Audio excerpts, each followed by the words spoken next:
Hello अस्सलाम वालेकुम everyone, welcome to my channel the doctors clinic. तो आज का जो हमारा टॉपिक है वो है मलेरिया के बारे में। और मास्टर दी ओपीडी केस नंबर 9 है आज का।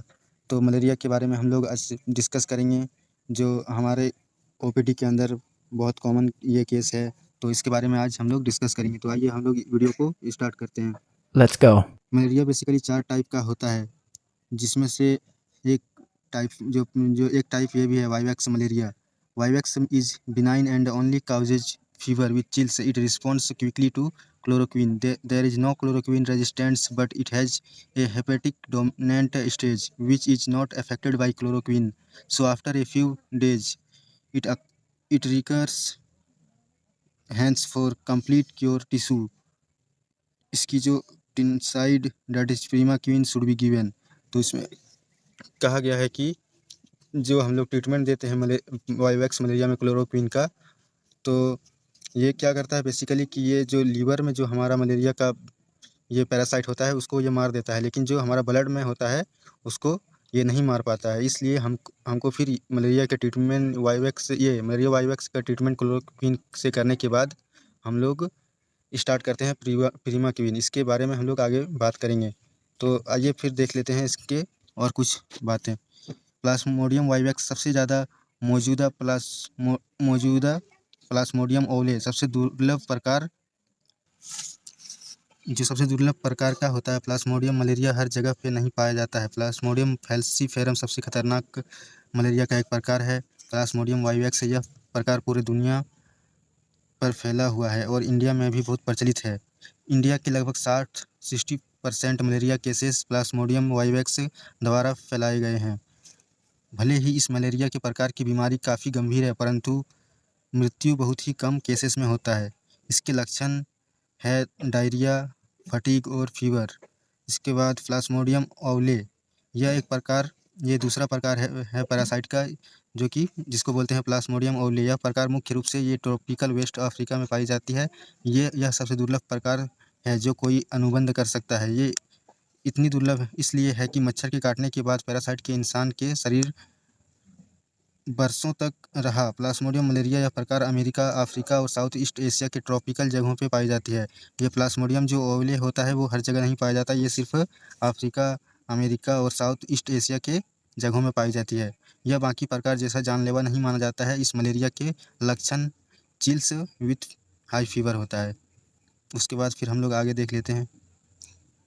तो इसका जो ट्रीटमेंट है मलेरिया वाइवैक्स का, उसका ट्रीटमेंट है टैबलेट रिसोचिन, जो ब्रांड नाम है, उस 300 mg का 4 टैबलेट तुरंत देंगे। उसके बाद खाने के बाद 2 टैबलेट आफ्टर 6 आवरली रिपीट करेंगे।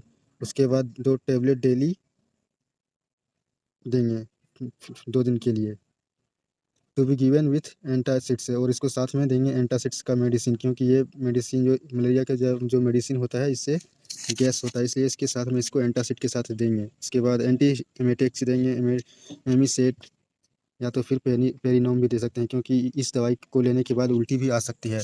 उसके बाद जो टैबलेट देंगे, जो हमारा मलेरिया के कोर्स जो टैबलेट रिसोचिन है वो कोर्स हमारा पूरा हो जाएगा। उसके बाद हम लोग स्टार्ट करेंगे टैबलेट प्रीमा क्वीन, जो कि 7.5 mg या तो 15 mg या तो फिर 30 mg तक ओडी चला सकते हैं। दिन में 15 mg का ओडी चला सकते हैं, 13 mg का ओडी चला सकते हैं और 7.5 करके हम लोग इसको बीडी चला सकते हैं 14 डेज के लिए। If oral treatment is not tolerated, अगर जो ऑरल ट्रीटमेंट हम लोग दिए हैं अभी, अगर उससे ठीक नहीं हुआ उस पेशेंट को उससे रिलीफ नहीं मिला, तो हम लोग इंजेक्शन देंगे। इंजेक्शन जो रिसोचिन है वो 5 ml का IM इंट्रामस्कुलर देंगे 6 आवरली इंटू 7 डोजेज, 7 डोज देंगे इसको हर 6 घंटे में। टोटल डोज ऑफ 25 mg पर kg होगा। जो टोटल डोज होगा पर डे का वो होगा, पर डोज का वो होगा 25 mg पर kg के हिसाब से आप अपने पेशेंट को के वेट के हिसाब से आप इसको मल्टीप्लाई करके दे सकते हैं। इन सीवियर केसेस, अगर केस मॉडरेट या माइल्ड नहीं है, सीवियर है, तो इसमें हम लोग यूज़ करेंगे injection Resochin 15 ml in normal saline. जो इंजेक्शन रिसोचिन का आता है उसको हम लोग देंगे 15 ml नॉर्मल सलाइन के साथ और स्लो IV के साथ देंगे ओवर 8 आवर्स 8 घंटे तक हम लोग इसको सलाइन करेंगे। एक सलाइन को 8 घंटे तक चलाएंगे। देन उसके बाद 20 ml Resochin slow IV over next 24 hours. इसके बाद जब ये 8 घंटे का हमारा ये सलाइन हो जाएगा, उसके बाद फिर हम लोग देंगे 20 ml का रिसोचिन देंगे फिर से स्लो IV के साथ, और 24 घंटे तक हम लोग इसको लगभग कंटिन्यू चढ़ाएंगे स्लोली स्लोली। उसके बाद देख लेते हैं फैल्सीफेरम मलेरिया। तो फैल्सीफेरम मलेरिया जो होता है, तो बेसिकली हम लोग जो ट्रीटमेंट करेंगे वो आजकल ये बहुत ही फैल्सीफेरम जो मलेरिया होता है ये बहुत ही खतरनाक होता है, इसलिए हम लोग ट्रीटमेंट हर मलेरिया के केस को फैल्सीफेरम की तरह ही ट्रीट करेंगे। इसमें जो ट्रीटमेंट होगा वही ट्रीटमेंट हम लोग हर मलेरिया को देंगे। This is a dangerous this is a dangerous form of malaria affecting different organs.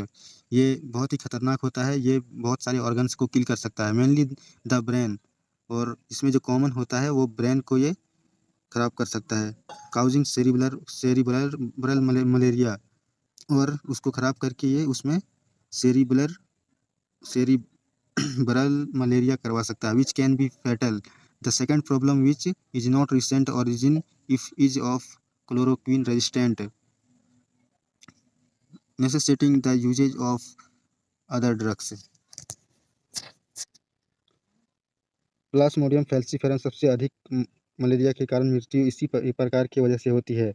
इसीलिए हम लोग कोई भी मलेरिया का केस आए उसको हम लोग ट्रीट करेंगे एज ए फैल्सीफेरम मलेरिया, जो कि ट्रीटमेंट हम लोग आगे में बात करेंगे। यह मुख्य रूप से south east Asia, south America और अफ्रीका में पाया जाता है। लक्षण में चक्कर आना जो लक्षण होता है उसमें होता है डिजीनेस, चक्कर आना, मांसपेशियों में दर्द, मसल पेन, थकान, फटीग होना, पेट दर्द, स्टमक पेन होना, दर्दनाक पीठ, बैक पेन होना, दौरे, सीजर्स आना, मतली, नोजिया होना, उल्टी वोमिटिंग होना, बुखार, फीवर, हाई फीवर रहेगा, उसमें सिर दर्द, हेडेक होता है। ये सब सिम्टम्स से मलेरिया फैल्सीफेरम के शामिल हैं।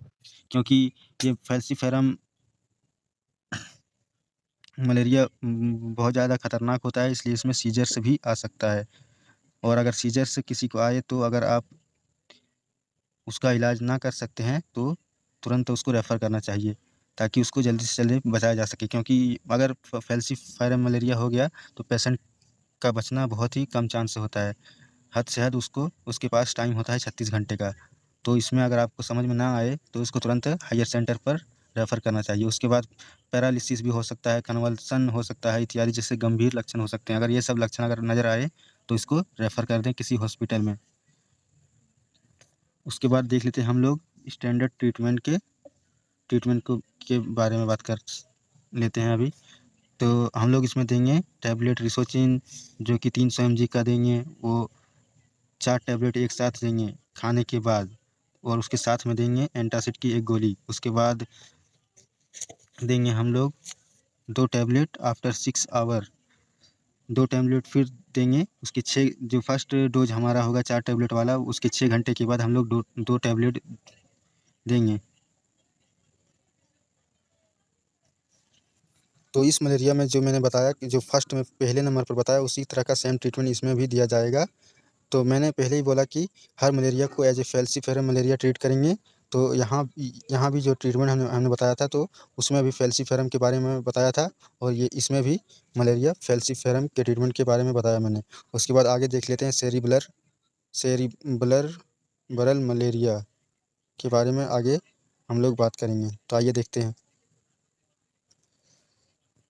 तो सबसे पहले हम लोग देख लेते हैं if falciparum malaria is chloroquine resistant. अगर फैल्सीफेरम मलेरिया क्लोरोक्वीन जो मेडिसिन होता है उससे अगर रेजिस्टेंट है तो उसमें फिर हम लोग क्या ट्रीटमेंट देंगे उसके बारे में हम लोग थोड़ा डिस्कस कर लेते हैं।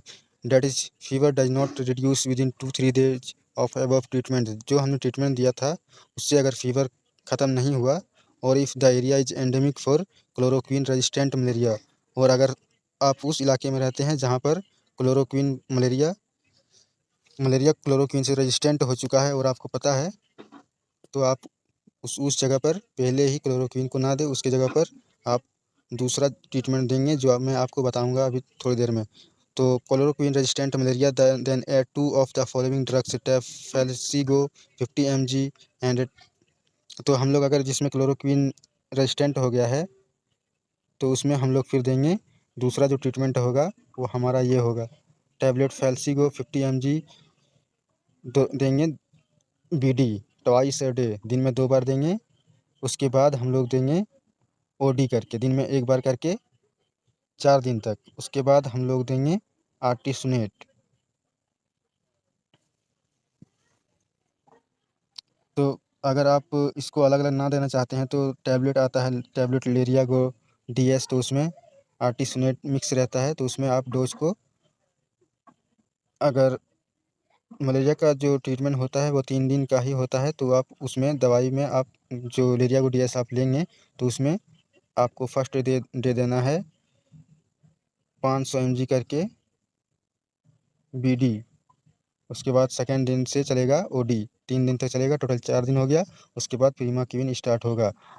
उसके बाद फिर हम लोग देख लेते हैं जो दूसरा ट्रीटमेंट है वो, अगर आप ये नहीं देना चाहते हैं तो उसकी जगह में ये ट्रीटमेंट आप यूज कर सकते हैं। कैप्सूल लेरिदर 40 mg का, जो लेरिदर के नाम से आता है, वो 40 mg का आता है। उसको आप दिन में 2 बार देंगे। उसके बाद 4 दिनों तक सिंगल डोज देंगे, जो कि आर्टिमीथर होता है। और उसके बाद टैबलेट देंगे क्विनारसोल 300 mg का। जब ये आपका 4 दिन का ट्रीटमेंट ख़त्म हो जाएगा उसके बाद आप स्टार्ट करेंगे टैबलेट क्विनारसोल 300 mg का, two tab 3 time per day देंगे 7 दिनों तक। उसके बाद, और इसमें रहता है क्विनिन, उसके बाद देंगे ये दोनों टैबलेट साथ में आप यूज कर सकते हैं, क्विनिन को और आर्टिमीथर को। जो आर्टिमीथर ब्रांड नेम है उसका लेरिदर है, और जो क्विनिन का ब्रांड नेम है वो क्विनारसोल है। उसके बाद हम लोग टैबलेट आमलार 3 टैब स्टैट सिंगल डोज, जो आमलार के नाम से आता है, उसको 3 टैबलेट एक साथ देंगे और उसको फिर बंद कर देंगे, सिर्फ सिंगल डोज 3 टैबलेट होगा। उसके बाद हम लोग देंगे कैप्सूल डॉक्सी, जो कि 100 mg two times a day, दिन में 2 बार देंगे 7 दिनों के लिए। उसके बाद फिर हम लोग, जब हमारा ये 4 दिन का ये जब ट्रीटमेंट खत्म हो जाएगा तो फिर इसमें भी हम लोग प्रीमाक्विन को 14 डेज के लिए 15 mg OD करके, या तो 13 mg OD करके 14 दिन तक के लिए देंगे। उसके बाद फिर और डॉक्सीसाइक्लिन भी साथ में चलेगा। डॉक्सीसाइक्लिन 7 दिनों तक देना है और प्रीमाक्विन 14 दिनों तक देना है। उसके बाद देख लेते हैं हम लोग सेरिबलर बरल मलेरिया के बारे में, और इसका ट्रीटमेंट कैसे होगा वो भी हम लोग थोड़ा डिस्कस करेंगे। Malaria positive with falciparum, very high fever, altered sensorium and behaviour, conscious convulsions, sudden unconsciousness. अगर मलेरिया फैल्सीफेरम हो गया है और ये सब सिम्टम के साथ आपके क्लिनिक पर आया है, बहुत ज़्यादा फीवर लेकर, और अनकॉन्सियस है, बेहोश है, या फिर बिहेवियर में चेंजेस है, या फिर कन्वल्जन है, या फिर नेक स्टिफनेस है, गर्दन को आप मोड़ हिला कर देखेंगे, अगर उसमें दर्द होगा तो वो भी एक सिम्टम है। उसके बाद तो फिर हम लोग स्टार्ट करेंगे तुरंत एंटी मलेरियल ड्रग इंजेक्शन से स्टार्ट करेंगे, जो कि इंजेक्शन ब्रांड नेम है क्विनिंगा, 300 mg का, पर ml में रहता है 300 mg। उसको 4 ml देंगे, तुरंत देंगे, लेकिन उसको 5% डेक्सट्रोज ड्रिप में मिला कर देंगे, और स्लोली उसको देंगे, 4 घंटे में चढ़ाएंगे, स्लोली स्लोली। उसके बाद फिर 8 आवर फिर इसको TDS देंगे, TDS तीनों टाइम देंगे हम लोग इसको 5% डेक्सट्रोज के साथ, इस इंजेक्शन को, क्यूनिंगा इंजेक्शन को। उसके बाद फिर देंगे इंजेक्शन फैल्सीगो 60 mg का वाइल रहता है, उसको एक वाइल नहीं देना है, 2 वाइल देना है एक साथ। इंट्रामस्कुलर भी दे सकते हैं और इंट्रावेनस भी दे सकते हैं, जो कि इसके अंदर जो रहता है वो आर्टिसुनेट है। उसके बाद फिर हम लोग देंगे 60 mg का, या तो इंटरमस्कुलर देंगे या तो IV देंगे आफ्टर 6 आवरली। जब ये 2 वाइल से दे देंगे उसके 6 घंटे बाद फिर हम लोग 60 mg का सिर्फ सिंगल वाइल देंगे हर 6 घंटे में। उसके बाद फिर देंगे 60 mg का हर 6 घंटे में, रिपीट करते करते 4 दिनों तक इसको देना है। उसके बाद फिर हम लोग इंजेक्शन प्लोथर देंगे, जो कि 80 mg का आता है, उसको इंट्रामस्कुलर देंगे, दिन में 2 बार इसको देना है, 3 दिन तक। उसके बाद देंगे मैनिनटोल 100 ml IV, मैनिनटोल को 100 ml IV के साथ मिक्स करके 8 आवरली चलाना है टू रिड्यूस सेरिब्रल ब्रल एडिमा, जो हमारे ब्रेन में एडिमा हो गया है उसको ये ठीक करेगा। इफ़ डीपली अनकॉन्शियसनेस, अगर डीपली बहुत ज़्यादा अगर आपको लग रहा है कि ये बेहोश है तो उसको nursing care, RT aspiration, ET mechanical ventilation SOS, ये एक स्पेशल ट्रीटमेंट होता है जो कि हॉस्पिटल में होगा। फिर अगर आपका हॉस्पिटल सेटअप है तो आप इसको कर सकते हैं। इफ़ हाई फीवर, उसके बाद इफ़ हाई फीवर तो उसमें हम लोग देंगे फेपानील इन्फ्यूज़न 1000 mg का, 1 ग्राम का फेपानील देंगे इन्फ्यूज़न में लगाकर, जो कि 1 ग्राम का होगा उसको 100 ml के इन्फ्यूज़न में सलाइन में लगाकर आईवी देंगे स्लोली। उसके बाद अगर कन्वल्जन हो रहा है पेशेंट को अगर, तो उसमें फिर हम लोग क्या देंगे, इंजेक्शन देंगे काम्पोज 2 cc आईवी देंगे, इंट्रावेनसली देंगे तुरंत। उसके बाद ventilator with muscle relaxant if repeated convulsion, if hypoglycaemia, ventilator फिर काम्पोज देके उसको वेंटिलेट करेंगे अगर आपका पेशेंट हॉस्पिटल में है तो। अगर उसके बाद अगर आपको पेशेंट को हाइपोग्लाइसीमिया है, शुगर कम हो रहा है, तो इंजेक्शन 25% ग्लूकोज, ये 25% ग्लूकोज का जो सलाइन होता है उसको इंजेक्शन देंगे 25% ग्लूकोज का 50 ml स्टेट, 50 ml तुरंत देंगे आईवी। उसके बाद देंगे 10% डेक्सट्रोज को ड्रिप में लगा कर देंगे। उसके बाद फिर अगर टेकोपीनिया हो रहा है, निमोनिया हो रहा है या फिर ARDS है, मैकेनिकल वेंटिलेशन विथ पीप पीपी के साथ हम लोग वेंटिलेट उसको करेंगे। फिर हम लोग फिर देंगे उसको मेरोपेनम देंगे, जो कि एक एक्सटेंडेड एक्सपेक्ट्रम का एंटीबायोटिक होता है, उसको भी देंगे अगर आपको टेकोपीनिया निमोनिया मिल रहा है तो उसको देंगे 1 ग्राम आईवी देंगे इंट्रावेनसली 8 आवरली, दिन में 3 बार।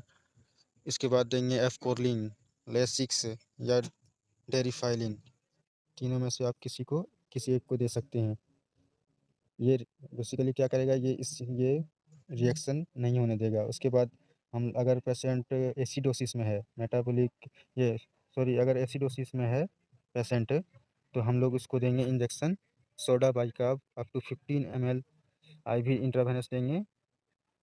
उसके बाद dialysis if acute renal failure, अगर हमारे पेशेंट को अगर अक्यूट रीनल फेलियर है तो फिर हम लोग डायलिसिस भी उसको करना पड़ेगा, जो कि हॉस्पिटल में होगा। अगर आपका ओपीडी है, आपका क्लिनिक है, तो आप इसको इस पेशेंट को रेफ़र कर दें। उसके बाद फिर exchange transfusion if parasitaemia 30% anaemia acidosis, अगर अनीमिया है तो उसमें हम लोग ब्लड ट्रांसफ्यूजन करेंगे। तो आज का जो टॉपिक था वो हमारा मलेरिया के बारे में था। और उसके बाद देख लेते हैं, जब हम लोग मलेरिया को ठीक कर देंगे उसके बाद हम लोग चाहेंगे कि मलेरिया उसको दोबारा ना हो, उसके लिए हम लोग प्रोफाइल एक्सिस करेंगे। सॉरी, ये प्रोफाइल एक्सिस किस लिए करते हैं कि अगर किसी ऐसा देश है जहाँ पर मच्छर बहुत ज़्यादा है और उस जगह पर मलेरिया होने का खतरा अगर है, आपको लग रहा है कि वहाँ पर जाने से मलेरिया हो सकता है, तो आप प्रोफाइल एक्सिस के लिए आप मेडिसिन दे सकते हैं, जो मैं अभी बताऊंगा। Not recommended for residents of the endemic areas, जो एंडेमिक एरिया है जहाँ पर ये मलेरिया होता है नहीं है, मलेरिया बहुत ही कम रेयरली होता है, वहाँ पर हम लोग रिकमेंड ये नहीं करेंगे। ये जो हम लोग अभी ट्रीटमेंट की बात करेंगे उसको रिकमेंड नहीं करेंगे। और जहाँ पर मलेरिया होने का चांस रहता है वहाँ पर हम लोग प्रोफाइल एक्सिस को वहाँ पर हम लोग स्टार्ट करेंगे ताकि उसको मलेरिया ना हो। तो इसमें हम लोग देंगे रिसोचिन 300 mg का वंस एवरी वीक, 300 mg का देंगे हर हफ्ते में 1 बार। इसको लेना बहुत आसान होगा क्योंकि इस हफ्ते में 1 बार लेना है, जो कि 8 हफ्ते तक लेना है। हफ्ते में 1 बार लेना है 300 mg का, और लेना है 8 हफ्ते तक, मतलब 8 टेबलेट खाना है 300 mg का। उसके बाद फिर after living the endemic area, और जब आप उस एरिया जहाँ पर मलेरिया होने का चांसेस था वहाँ से अगर आप आ गए हैं, तो उसके बाद स्टार्ट करेंगे आप 7.5 mg का प्रीमिया क्वीन, या तो आप 7.5 mg का बीडी इस्तेमाल करेंगे, या तो फिर 15 mg का ओडी इस्तेमाल कर लीजिए।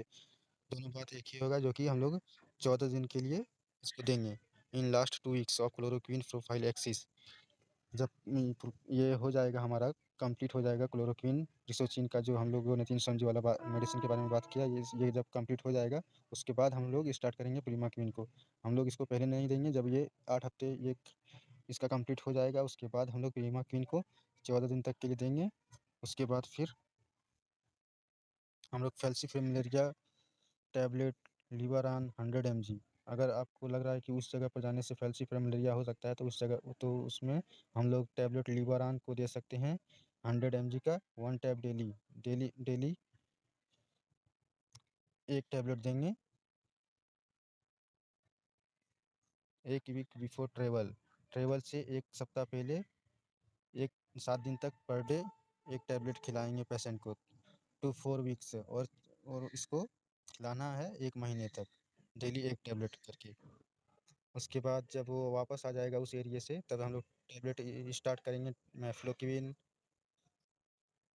250 mg का 1 tab every week from 1 week period to. Sorry, ये मेफ्लोक्विन स्टार्ट इसलिए करेंगे अगर आप ये टैबलेट लेविरान नहीं देना चाहते हैं तो इसके बदले में टैबलेट मेफ्लोक्विन दे सकते हैं।